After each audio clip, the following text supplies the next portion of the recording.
Saya beri judul Daniel dikuatkan dan disiapkan.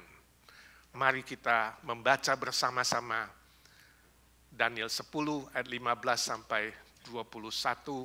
Demikian firman Tuhan sama-sama. Ketika dikatakannya hal ini kepadaku, kutundukkan mukaku ke tanah dan aku terkelu.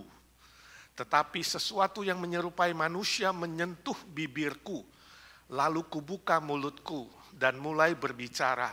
Kataku kepada yang berdiri di depanku, Tuanku, oleh sebab penglihatan itu aku ditimpa kesakitan dan tidak ada lagi kekuatan padaku. Masakan aku, hamba Tuanku ini, dapat berbicara dengan Tuanku? Bukankah tidak ada lagi kekuatan padaku dan tidak ada lagi nafas padaku? Lalu dia yang rupanya seperti manusia itu menyentuh aku pula dan memberikan aku kekuatan. Dan berkata, hai engkau yang dikasihi, janganlah takut, sejahteralah engkau, jadilah kuat, ya jadilah kuat.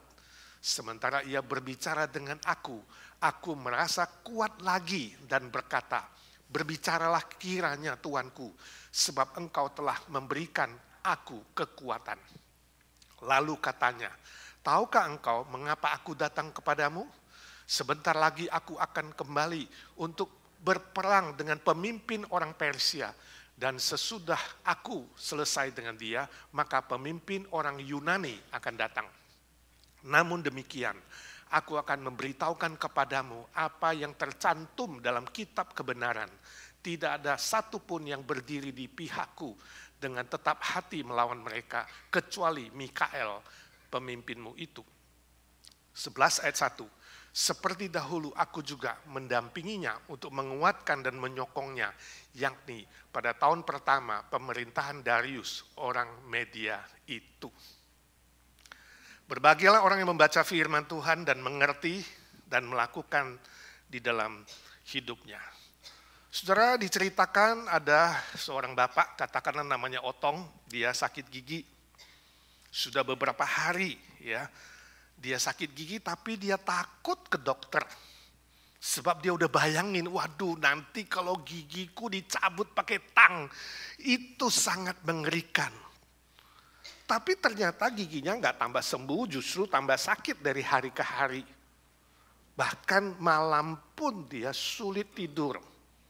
Nah hal itu membuat dia ambil keputusan, oke lah besok aku mau ke dokter gigi. Nah saudara, waktu dia sampai di klinik dokter gigi itu, dia lihat dokternya badannya tinggi besar. Ya, kayaknya galak deh dan suaranya kenceng. Dia baca namanya, Dr. Simanjuntak. Waduh, wah ini galak ini. Ya, hatinya tambah nyes, tambah takut. Ya, ketemu dokter yang sedemikian. Lalu waktu sampai giliran dia, dokternya dengan suara kenceng bertanya, mana gigi yang sakit, sebelah mana? Wah dia kaget. Lalu Otong bilang, sebelah kiri dokter. Kalau boleh jangan dicabut dokter, ditambal aja kayak tambal ban sepeda. Tambal ban sepeda enak saja, buka mulutmu yang besar. Waduh dia tambah kaget. Lalu Otong mulai membuka mulutnya besar-besar. Dokter ingin periksa, tapi kemudian dokter batuk-batuk dan sesak nafas. Lalu dokter bilang, sudah selesai, pulanglah kau. Sudah selesai dokter, saya belum apa-apain dokter.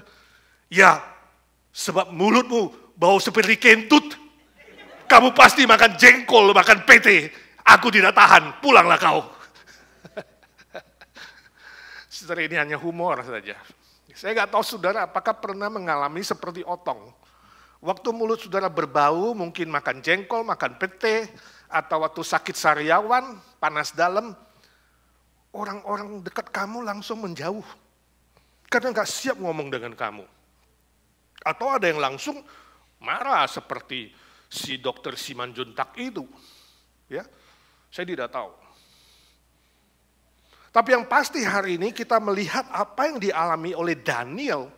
Kalau kita pelajari perikop minggu lalu, dia sudah dibangunkan dari pingsannya oleh Yang mirip anak manusia itu yaitu Yesus Kristus. Waktu dia melihat cahaya besar, penglihatan besar itu, dia kaget lalu pingsan. Lalu Yesus membangunkan dia. Kristus membangunkan dia. Tapi hari ini kita baca, ternyata Daniel belum bisa berbicara. Ayat 15 dikatakan dia itu sampai tertunduk. Ya. Dan dia itu keluh. Keluh artinya lidahnya kaku, gak bisa ngomong, saudara. Nah, kenapa dia tidak bisa ngomong? Sebab dia mulutnya masih kotor, najis. Dia tidak siap berkomunikasi dengan Yesus Kristus, Sang Firman. Nah, puji Tuhan, Tuhan Yesus gak seperti Dr. Simanjuntak itu yang langsung marah dan mengusir pasiennya. Tapi kasih Kristus itu tetap kekal selama-lamanya. Walaupun Daniel keluh, dia belum bisa bicara, dia tidak siap berkomunikasi dengan firman Yesus Kristus itu. Tuhan Yesus kemudian menyentuh dia untuk kedua kalinya.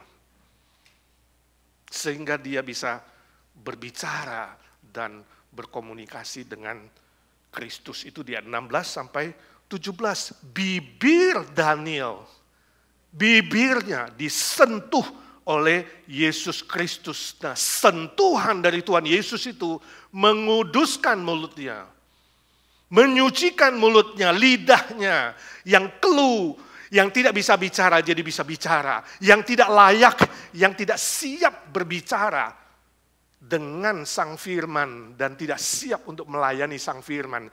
Kini bibir mulutnya disiapkan. Daniel mulai berkata-kata, "Oh Tuanku." Dia panggil Yesus 2 kali Tuanku.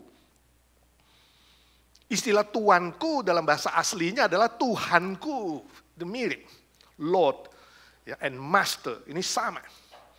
Artinya Daniel begitu hormat sama Tuhan Yesus. Begitu punya sikap yang takut dan hormat seperti kepada seorang Tuhan. Dan dia menghambakan dirinya. Mengatakan, aku siap Tuhan, aku hambamu, kaulah Tuhan. Kalau Tuhan berkata apa, aku siap. Tuhan bilang apa, aku siap. Aku hanyalah seorang hamba. Nah, sikap sedemikian itu menjadi sikap yang kemudian Tuhan menguatkan dia dan mempersiapkan dia untuk pelayanan. Bahkan dia mengatakan, siapalah aku sampai aku tidak punya nafas. Nah, bahasa aslinya, sampai aku seperti orang mati. Saudaraku, siapa yang bisa bertemu dengan Tuhan dan hidup? Gak ada. Semua orang yang melihat Allah harus mati karena begitu kudus, begitu mulia. Siapalah Daniel sampai dia mendapatkan kasih karunia dari Tuhan Yesus. Walaupun dia melihat Sang Tuhan, Tuannya yang menyentuh bibirnya, dia tetap diberi hidup. Dia tetap dikuatkan, dia tetap bisa berbicara dan berkomunikasi dengan Kristus. Nah, saudaraku, sentuhan Kristus pada bibir Daniel ini adalah simbol pengudusan atau penyucian terhadap orang-orang percaya hari ini. Kita yang sudah selamat oleh Yesus Kristus tidak hanya disucikan dari segala hukuman dosa kita, tapi seluruh aspek hidup kita harus dikuduskan, harus disucikan Kristus. Bukan saja dalam perbuatan, tapi juga perkataan. Bibir mulut kita pun harus mengalami penyucian dan pengudusan dari Kristus, baru bisa menjadi berkat bagi orang lain. Baru bisa memuliakan Bapa yang di sorga.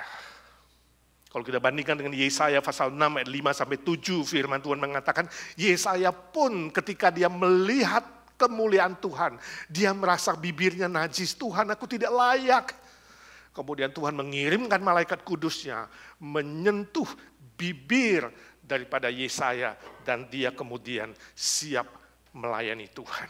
Titus pasal 2 ayat 14, Yesus Kristus melalui pengorbanannya di atas kayu salib pun menguduskan kita seluruhnya menjadi milik Kristus, yang firman Tuhan mengatakan rajin berbuat baik untuk melayani. Jadi ada sebuah tujuan kalau kita dikuduskan, yaitu untuk berbuat baik, melayani Tuhan sesuai dengan firman Tuhan. Kalau kita ingat Yohanes 15 ayat 8, firman Tuhan mengatakan, apa tandanya kamu murid Kristus? Murid Kristus yang asli, yang sejati adalah ketika kamu berbuah banyak dan bisa memuliakan Bapa di sorga. Buah banyak di situ bukan hanya menunjukkan kepada buah Injil atau buah perbuatan, tapi juga buah perkataan menjadi berkat bagi banyak orang lain.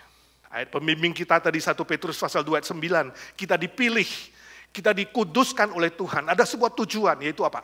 Memberitakan, menceritakan perbuatan-perbuatan besar yang Tuhan lakukan dalam hidup kita. Amin. Jadi mari hari ini kita minta Tuhan, sucikanlah bibir, mulutku, lidahku.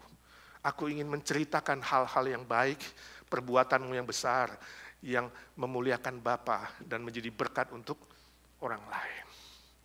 Saya baca sebuah cerita tentang fabel, tentang binatang. Suatu hari seekor kerbau yang sudah kerja sangat capek, sangat lelah. Ya, dia kembali ke kandangnya, dia tiduran di situ.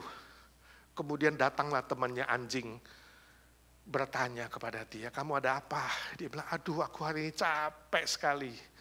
Aku pengen libur 1 hari. Besok kalau bisa gak kerja sehari aku libur. Lalu anjing keluar, dia ketemu dengan temannya kucing. Lalu anjing bilang sama kucing, kamu tahu kerbau itu, dia besok gak mau kerja. Dia capek.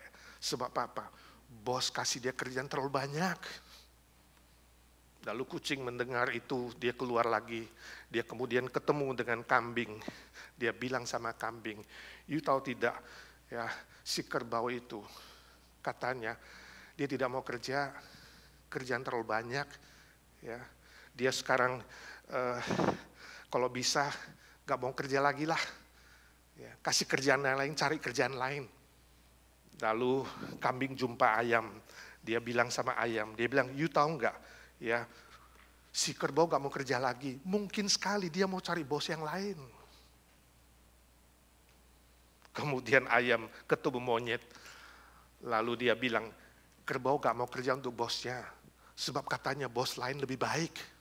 Nah monyet malam itu diundang makan sama bosnya, karena dia paling pintar. Waktu makan malam itu monyet bilang sama bos, bos tahu nggak? Kerbau akhir-akhir ini sudah berubah sifatnya. Dia gak setia lagi sama bos. Dia mau pindah, bos lain katanya lebih baik. Ya, dia sudah tidak suka dengan pekerjaan di sini. Lalu bosnya marah dan mengatakan kalau begitu besok kita masak, ya, kita pesta besar, kita makan sop sapi, kita makan daging sapi, segala sesuatu yang berbau sapi. Maka sapi itu pun akhirnya si kerbau itu dipotong.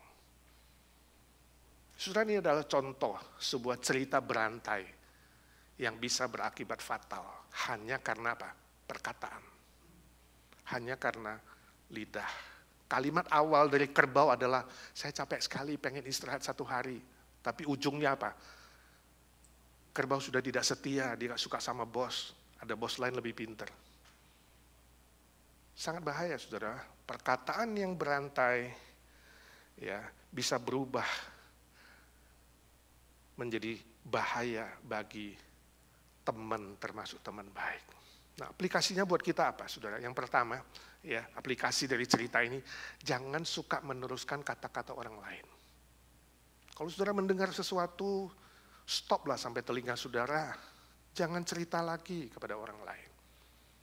Ya. Tapi kalau saudara harus meneruskan kepada orang lain dan memang diminta untuk meneruskan orang lain, saudara, ingat, jangan tambahi bumbu. Jangan juga kurangi, saudara. Katakan persis, jangan tambahi, jangan dikurangi, apalagi diganti, saudara. Nah ini lebih berbahaya lagi, bisa membuat orang mati. Ya, hati-hati sekali, amat berbahaya. Jangan juga cepat percaya kepada perkataan orang lain, apa yang dikatakan si A, si B, si C, saudara, check and recheck. Ini sangat penting. Cek kebenarannya sebelum saudara bertindak sesuatu, sangat-sangat penting. Ya. Dan satu lagi, kalau ragu-ragu terhadap apa yang disampaikan orang kepadamu, saudara, langsunglah bertanya kepada orang yang bersangkutan. Ini sangat penting. Intinya apa, saudara? Intinya adalah sebelum saudara berkata-kata 1 kali, dengar 2 kali, itu kata firman Tuhan. Biarlah kita menjadi lambat untuk berbicara, tapi cepat untuk mendengar. Ini sangat penting. Dan satu hal yang penting, Dengan rendah hati, mintalah Tuhan menguduskan bibir mulut kita, saudara dan saya, perlu dikuduskan setiap hari. Supaya melalui perkataan kita sungguh-sungguh memberitakan perbuatan Allah yang ajaib. Kita sungguh-sungguh memuliakan Bapa di sorga dan menjadi berkat yang baik bagi orang lain. Berkat yang baik bagi orang lain. Amin. Selanjutnya dalam ayat 18, Kristus menyentuh Daniel untuk ketiga kalinya. Kenapa? Karena Daniel masih merasa lemah. Dia masih merasa tidak berdaya. Lalu Kristus menyentuh dia untuk ketiga kalinya. Saudara melihat betapa sabarnya Tuhan kita. Betapa baiknya Tuhan kita. Sehingga dia pulihkan Daniel secara sempurna. Kemudian ayat 19, Yesus berkata di situ kepada dia, "Hai kau yang dikasihi, jangan takut. Sejahteralah engkau." Ini berarti dia sangat-sangat berharga di mata Tuhan. Daniel yang terbatas sangat berharga. Dan Tuhan Yesus menghibur dia, Kristus menghibur dia, jangan takut. Sejahteralah engkau dan jadilah kuat, saudara.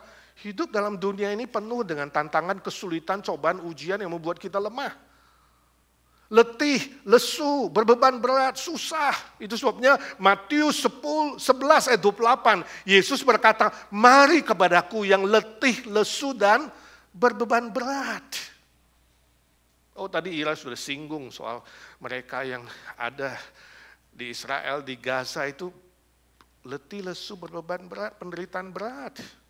Sebenarnya kita di sini juga ada, walaupun secara politik kita gak mengalami seperti mereka, secara fisikal kita tidak mengalami seperti mereka, tapi mungkin secara mental, secara jiwa, secara rohani, kita ada di dalam tekanan, kelelahan, keletihan. Saudara mengalami persoalan tertentu yang saya tidak tahu. Kalau boleh saya tanya, apa sih masalah dunia ini yang membuat saudara letih, lelah, tak bersemangat? Rasanya pengen give up, saya sudah tidak mau Tuhan, saya mau stop saja. Ingat, minta sentuhan, jamahan dari Yesus Kristus. Yang berkuasa itu, yang berkata jangan kamu takut.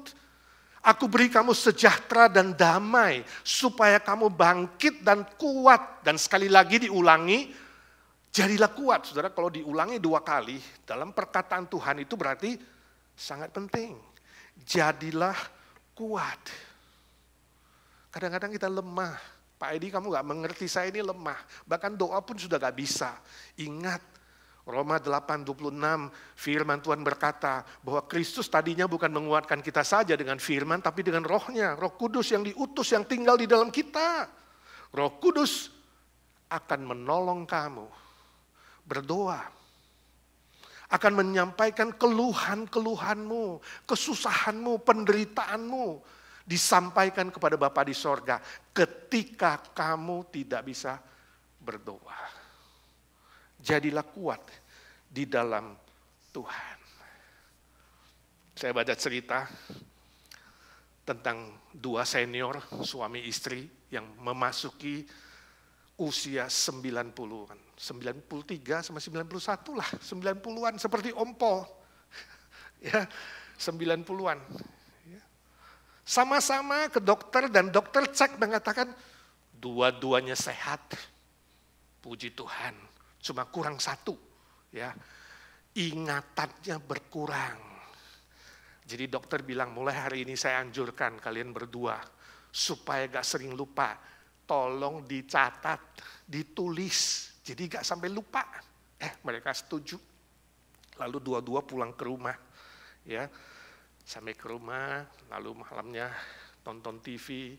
Waktu nonton TV itu, si istri berkata, "Aduh, aku pengen makan es krim. Bisa nggak kamu tolong ke dapur?" Bilang sama suaminya, "Ambilin aku es krim." "Oh bisa, saya akan ambilkan kamu es krim." Ingat dokter bilang, catat, ditulis. Nanti kalau nggak lupa. Gak usah catat, gue inget. Kamu mau es krim, saya akan ke kitchen untuk ambil. Bagus. Dan bukan itu aja, kata istrinya. Saya mau di atasnya taruh stroberi. Nah, kamu ingat gak? Catat, kalau bisa lupa. Gak usah Aku inget, pokoknya kamu minta es krim di atasnya taruh stroberi. Istrinya bilang, belum selesai ada lagi, saya minta whipped cream. Oke, whipped cream.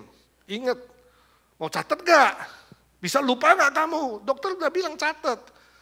Gak usah, mulai kesel nih suaminya. Kamu kira itu saya udah pikun? Saya bisa. Kamu mau es krim, taruh stroberi, pakai whipped cream. Gak perlu catat-catat, saya ingat. Oke, kata istrinya. Udah, suaminya ke kitchen, saudara. Ditunggu-tunggu 5 menit gak keluar. 10 menit gak keluar. Tahu-tahu 20 menit keluar, saudara. Ya, dia bawa ham, ya, membawa telur, ya, lalu membawa satu lagi itu adalah bacon, telur, ham, bacon. Lalu istrinya bilang, toastnya mana ya? Rotinya mana? Ternyata istri juga. Nah, saudara, ini problem orang 90-an. Saya harap Om nggak masalah ya Om. Om Paul hari ini usia 90, kita akan rayakan. Ya, saya bersyukur Om begitu segar, begitu kuat. 90 nggak perlu catat, dia masih ingat. Ya, masih semangat, masih bisa membimbing evergreen, puji Tuhan, nggak ada masalah. Tapi nanti Om boleh sharing, kira-kira 90-an itu problemnya di mana gitu ya. Yang pasti kita yang muda-muda kagum sama Om Paul, sebab umur 90-an kalau cerita politik masih semangat. Ya, apalagi kalau soal Indonesia. Udah, kita bersyukur. Saudara, itu contoh saja. Orang yang senior pun punya masalah. Bahkan hari ini di dunia, sudah meninggal pun bisa punya masalah, betul gak? Nanti kuburannya banjir lah, harus digusur lah, ya kan? Nanti iuran belum bayar lah. Nanti datang lagi tagihan kredit card, padahal orangnya udah meninggal. Anaknya sudah bilang, Papa aku sudah meninggal, jangan ditagih di sini. Tidak bisa, komputer sistemnya bilang harus dibayar. Jadi terus datang tagihan. Lalu anaknya pintar mengatakan, oke, sekarang tagih tempat lain. Papa saya udah pindah alamat, jadi dikasihlah alamat kuburan, saudara. Waktu dikasih alamat kuburan, itu petugas bank bilang, lah ini kan kuburan, gimana nagih? Ya papaku tinggal di situ. Silakan kalau mau nagih, dia sudah nggak di sini. Saudara, orang yang meninggal pun ada masalah, saudara. Nah, saya nggak tahu hari ini masalah apa yang kamu hadapi. Dengan umur seperti saudara, saya yakin orang-orang yang muda itu masalahnya apa? Duit, uang, aduh uangku berkurang nih, ya kan? Ini semua tergantung you punya filosofi. Kamu punya falsafah hidup itu apa? Saya tanya, saudara hidup untuk makan atau makan untuk hidup? Hidup untuk makan atau makan untuk hidup? Hidup untuk makan, angkat tangan. Gak ada, puji Tuhan. Itu sama dengan binatang, saudara. Makan untuk hidup. Cuma sebagian. Yang tidak mau makan, tidak mau hidup. Orang-orang berpikir selalu apa? Makan untuk hidup. Kalau untuk hidup aku butuh makan. Itu sebabnya kalau ditanya kamu kerjaan apa? Ya yang penting cari makan. Jadi selalu filosofinya cari makan. Kalau cari makan perlu apa? Perlu duit. Sebab duit itu penting. Cari duit. Jadi mati-matian di bumi ini untuk apa? Cari duit. Sudah dapat duit banyak, diapain? Kasih dokter. Lalu beli tanah kuburan yang lebih besar. Mau apa? Tergantung falsafah hidup saudara. Kalau falsafah hidup saudara salah, saudara akan masuk ke dalam sebuah lingkaran setan yang sangat berbahaya. Akan ulang-ulang di situ dan lingkaran ini melahirkan kelelahan, keletihan, kelesuan. Bukan saja fisik, tetapi juga jiwa dan rohani. Ya, makan untuk hidup, itu sebabnya saudara capek-capek, sibuk-sibuk cari makan. Sudah cari makan, cari duit yang banyak, hasilnya apa? Capek, lelah. Kalau lelah, pengennya apa? Istirahat, makan, minum. Setelah istirahat, makan, minum, sehat lagi, betul nggak? Seger lagi. Kalau seger lagi, untuk apa? cari duit, ya kan? Cari duit, capek. Begitu capek apa? Tidur, makan, minum, sehat lagi. Kemudian sibuk lagi, kerja lagi, capek lagi. Kemudian, saudara melihat sebuah lingkaran yang nggak habis. Begitu seger, cari duit, jadi sibuk. Sudah itu perlu istirahat, makan, minum, udah kuat lagi, sibuk lagi, kerja lagi, cari duit lagi. Sudah muter-muter di situ. Lingkaran setan yang tidak pernah akan selesai. Saudara lelah jiwa, lelah fisik, lelah spiritual, dan kemudian mati. Kalau ini adalah tujuan hidup saudara, apa bedanya dengan dunia binatang? Apa bedanya? Itu sebabnya Yesus sangat tegas mengoreksi di dalam Matius 4 ayat 4. Manusia hidup bukan dari roti saja. You live not by bread alone, remember that. Bukan karena roti saja, roti adalah simbol dari apa? Fisik. No. Tapi manusia hidup dari firman Tuhan. Yang hidup dan menghidupkan itu. Jadi bukan makan untuk hidup, tapi firman Tuhan untuk hidup. Untuk hidup yang sesungguhnya. Untuk hidup yang bermakna. Untuk hidup yang berarti. Saudara butuh firman, dan firman itu adalah Kristus sendiri. Dan firman Tuhan tertulis yang memimpin hidup saudara setiap hari, sehingga hidup itu bergairah. Hidup itu kuat lagi seperti Daniel. Hidup itu menjadi berarti sebab kamu hidup untuk menghidupi orang lain. Untuk menghidupkan orang lain yang masih berjalan di dalam lingkaran setan itu. Itu sebabnya hati-hati dengan uang. Ya, uang begitu powerful sampai-sampai di Alkitab hanya dewa uang, Mamon, dewa uang yang diangkat sejajar dengan Tuhan. Kamu tidak bisa mengabdi, ya, memanggil Tuhan kepada Tuhan, lalu memanggil Tuhan kepada Mamon, dewa uang. Hati-hati. Suatu kali Winston Churchill, mantan Perdana Menteri Inggris, dia harus pidato di radio BBC London. Jam 6 sore jadwalnya, tapi sudah dekat, sopirnya nggak tahu kemana, nggak muncul-muncul. Jadi kemudian Winston turun dari kantornya, dia ke pinggir jalan raya, dia mau naik taksi aja. Dia panggil taksinya, BBC London, ke radio BBC. Supirnya bilang, sorry hari ini nggak narik, saya mau pulang. Sebab hari ini Perdana Menteriku Winston Churchill akan pidato, gue mau dengar. Waduh, dia kagum. Ini rakyat kecil begitu menghormati saya. Lalu dikeluarkan dompetnya, diambil semua cashnya, uang besar, uang kecil, kasih ke supirnya. Nih pulanglah. Supirnya bilang, Pak sekarang naik. Naik saya akan bawa Bapak kemanapun Bapak mau, persetan dengan Winston Churchill. Lupakan dia. Mau pidato kek, gak penting. Sudah melihat? Uang sangat powerful. Bisa mengubah manusia dalam 1 detik. Teman bisa jadi musuh. Malaikat bisa jadi setan. Saudara sekandung bisa berantem, berkelahi. Saling mau membunuh. Sangat-sangat berbahaya kalau saudara tidak hati-hati. Saudara menjadikan uang itu adalah Tuhanmu, bukan budakmu. Semua tergantung falsafah hidupmu. Kamu hidup untuk apa? Paulus mengatakan, aku hidup untuk Kristus. Kalau aku harus mati, aku keuntungan sebab aku pulang ke rumah Bapa di sorga. Tapi kalau aku harus hidup, aku hidup untuk Kristus. Sehingga Daniel sadar, ini dia katakan, Tuhan aku siap. Aku siap berfirmanlah. Aku sekarang kuat dan aku siap mau melayanimu. Luar biasa. Kemudian Tuhan berfirman, selanjutnya ayat 20-21, Kristus menegaskan kembali bahwa peperangan yang akan dihadapi sebenarnya peperangan rohani. Memang Yesus menjelaskan, soalnya nanti Persia itu akan ditaklukkan oleh Yunani. Kita lihat dalam sejarah, nubuat ini digenapi. Persia pada saatnya Kores dihancurkan. Kemudian digantikan oleh Yunani yang sangat-sangat berkuasa. Di bawah Alexander Agung. Tapi semua ini dibalik semua politik, dibalik semua negara yang berkuasa, kerajaan yang berkuasa di bumi ini, ada sebuah peperangan rohani yang dimotori oleh iblis.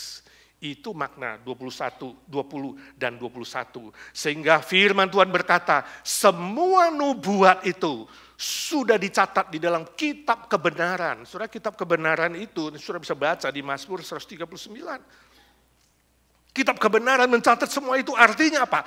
Tuhan Allah yang maha besar, maha kuasa, sudah memiliki rencana untuk semua manusia di muka bumi ini. Bukan rencana yang jahat, rencana yang baik.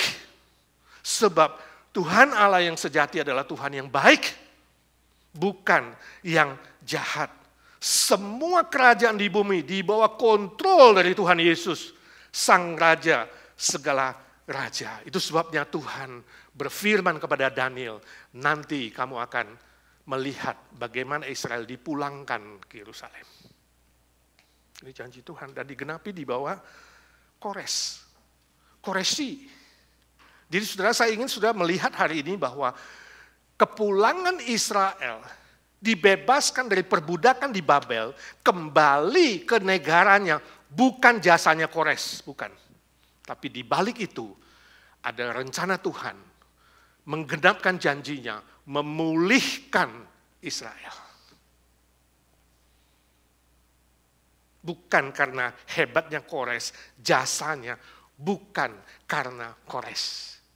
Nah saudara, ini yang disebut teologi humanis, hati-hati sekali.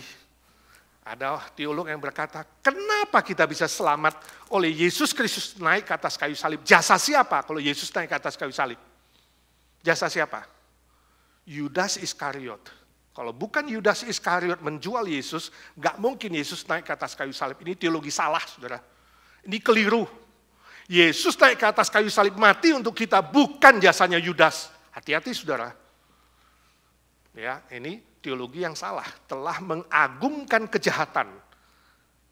Seolah-olah si jahat itu berjasa dalam kebaikan hidupmu. Hati-hati. Ada orang suka kesaksian gitu kan. Untung loh ya, aku dulu dipecat sama bosku. Coba kalau bosku gak pecat, gua hari ini masih jadi pegawai. Untung dia pecat aku, dia PHK, gak kasih pesangon. Ya, dia marah-marah aku. Tapi aku bangkit kembali. Aku berjuang. Sekarang aku punya perusahaan sendiri. Jadi yang berjasa siapa? Bosnya. Ini kesaksian yang salah, saudara. Bos salah tetap salah. Bos jahat tetap jahat. Bukan karena kejahatan dia kamu jadi baik, bukan. Itu teologi yang salah. Jangan memuji kejahatan. Semua di balik itu ada kontrol Tuhan dan berkat Tuhan dan rencana Tuhan yang indah. Nangkep gak saudara? Jadi rencana Tuhan bukan takdir Allah. Rencana Allah bukan teologi takdir, saudara. Hari ini Palestina dan Israel terus berkelahi, berperang sejak dari awal dan dibonceng oleh Hamas dan terjadi ribuan orang yang mati. Ribuan kehilangan tempat tinggal, ribuan harus mengungsi. Kalau nggak mengungsi nanti bisa kena babat, saudara. Mereka harus keluar. Banyak anak kecil dibunuh, wanita dibunuh, para senior dibunuh, rumah sakit dibom, berbagai macam hal. Kita lihat kesengsaraan mereka, kesusahan mereka. Saya tanya, itu takdir? Itu takdir bukan? Tuhan sudah takdirkan belum? Tuhan takdirkan bukan? Bukan, saudara. Kita menolak teologi takdir. Tuhan Allah tidak pernah merencanakan semua kejahatan dan semua penderitaan manusia di muka bumi ini. Jelas? Adanya kejahatan sebab ada akar dosa di sana. Banyak faktornya. Politik, banyak faktornya. Keuntungan pribadi, partai. Lihat aja pemimpinnya ada di mana sekarang Hamas. Di negara lain. Hidup mewah, bersenang-senang. Siapa yang jadi pionnya? Rakyat yang bisa dibeli. Coba suruh ikut perang, berani nggak? Nggak berani, saudara. Walaupun percaya jihad itu langsung naik ke langit ke-7, nggak berani. Yang perang orang lain aja. Berapa kaya raya mereka, berapa mewah mereka. Anaknya berapa? Belasan, itu yang dicatat. Ada yang puluhan. Itu artinya istrinya berapa, saudara? Boleh 4 atau 5 atau lebih 4? Saudara, ini gara-gara, ini dosa, ini yang dikasih contoh oleh siapa? Salah satu dosa yang paling besar siapa? Bapak Abraham, walaupun dia bapak orang beriman. Bapak Abraham, ketika dia tidak sabar menunggu rencana Tuhan, Tuhan bilang, aku akan turunkan keturunan bagimu lewat Sarah, supaya keturunanmu jadi bintang di langit dan pasir di pantai. Dia gak sabar. Istriku kok gak hamil-hamil ini ya, sampai akhirnya mati haid. Kalau mati haid secara otak gimana? Bisa lahirkan anak gak? Tak bisa. Jadi akhirnya siapa? Hagar pembantunya, ditidurin. Ini akibat poligami, saudara. Kalau mau 2 istri ya bahaya, saudara. Ya, kalau hari ini saudara mau 2 istri, punya 2 keluarga yang beda, ini bisa musuhan. Dan itu akar permusuhan hari ini. Ketika Ismail dan Ishak, 2 keturunan itu, musuhan dan gak pernah akan damai. Tapi hari ini, sama keturunannya tetap poligami. Itu sebabnya banyak sekali, saudara tahu. Itu Gaza kecil sekali. Mungkin sebesar Philadelphia atau 2 kali Washington DC yang kecil. Tapi jumlah penduduknya lebih 2 juta. Hanya dalam beberapa tahun, double, triple anaknya banyak. Saudara lihat Hizbollah di utara, itu berapa? Hampir 5 juta kali. Kalau di total ini 2, satu serang dari bawah, satu dari atas, ini hampir 7 juta, saudara. Penduduk Israel berapa? 9 juta, ini dekat sekali. Nah kalau ditambah lagi negara yang lain, dilema ya. Dilema enggak, saudara? Supaya kuat, supaya bisa bertahan, supaya bisa menang, harus punya banyak anak. Chinese benar juga. Banyak anak, banyak rezeki, saudara. Itu sebabnya banyak om-om yang juga punya istri simpenan, ya, enggak terang-terangan. Jadi anaknya berkeliaran di mana-mana, saudara. Tapi kemudian berperang juga, sudah enggak tahu, rebutan harta. Ya, doa ini biar kakeknya cepat mati, biar bagi warisan.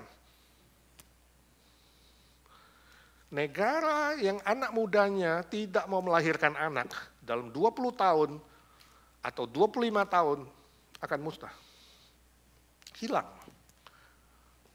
Makin lama makin habis penduduknya. Ada mati gak ada lahir, saudara. Tapi kalau mau banyak anak, banyak istri, nah itu melawan Alkitab. Jadi gimana dong? Dilema gak, saudara? Saudara pilih mana? Kalau banyak anak bisa bertahan, tapi kalau gak banyak anak gimana? Ini dilema. Jadi bagaimana sebagai orang Kristen? Mau banyak istri, banyak anak? Atau mau tetap pegang firman Tuhan? Gak gampang. Sudah melihat yang banyak anak dan ini suatu hari akan berkuasa. Yang gak punya anak, negara-negara itu akan makin ciut-ciut sampai habis. Saudara, kita perlu berdoa. Supaya dua-duanya, yang banyak anak, sedikit anak, bisa bertobat. Itu yang paling baik. Supaya bisa mengenal Kristus. Di tengah-tengah situasi yang sulit, di tengah-tengah penderitaan, Injil Kristus diberitakan. Dan banyak yang bertobat menerima Kristus. Itu damai sejahtera yang sejati. Amin. Itu menjadi doa kita. Hari ini saya tidak tahu kesusahan apa, penderitaan apa, tantangan, ujian, cobaan apa yang saudara alami. Mungkin sudah alami ketidakbenaran, ketidakadilan, kerugian, keluarga retak, masalah sekolah, masalah kerjaan, bisnis, dan berbagai masalah lainnya. Tapi ingat, bukan takdir dari Allah. Bukan. Kita menolak teologi takdir. Tuhan Allah dalam Yesus Kristus tetap punya rencana yang indah bagimu. Masa depan yang indah karena Tuhan itu selalu baik. Itu sebab minta jamahan tangan Yesus Kristus. Bukan hanya sekali. 2 kali, 3 kali, berkali-kali. Sebab ditulis dalam present tense berkali-kali Tuhan Yesus bisa menjamahmu. Bisa memberkatimu siang dan malam. Dan engkau bisa menjadi alat yang berguna, yang tetap kuat dan semangat. Dan menjadi saksi Kristus di muka bumi yang suatu hari akan lenyap. Tapi firman Tuhan akan tetap kekal selama-lamanya. Amin. Mari kita doa.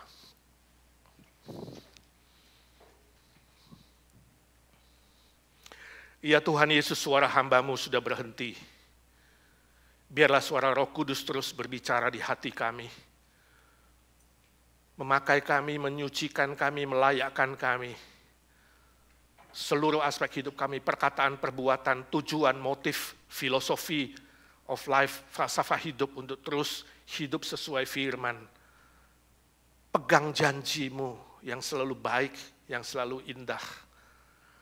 Ya Tuhan Yesus, jamahlah setiap pribadi, bukan hanya sekali, 2 kali, 3 kali, tapi berkali-kali ya Tuhan, jamah kami. Sehingga hidup kami sungguh-sungguh efektif, produktif, memuliakan Bapa. Sebab Engkau datang bukan hanya menyelamatkan, memberi kami hidup kekal, tapi hidup yang berkelimpahan. Agar kami membawa hidup bagi orang lain. Memberikan hidup bagi orang lain. Dan orang-orang yang tidak mengenalmu bisa diselamatkan, mendapat damai sejahtera yang sejati. Sebab di bumi ini tidak ada damai yang sejati. Sadarkan kami, kuatkan kami. Dalam nama Tuhan Yesus Kristus kami berdoa dan memohon berkat Tuhan. Amin.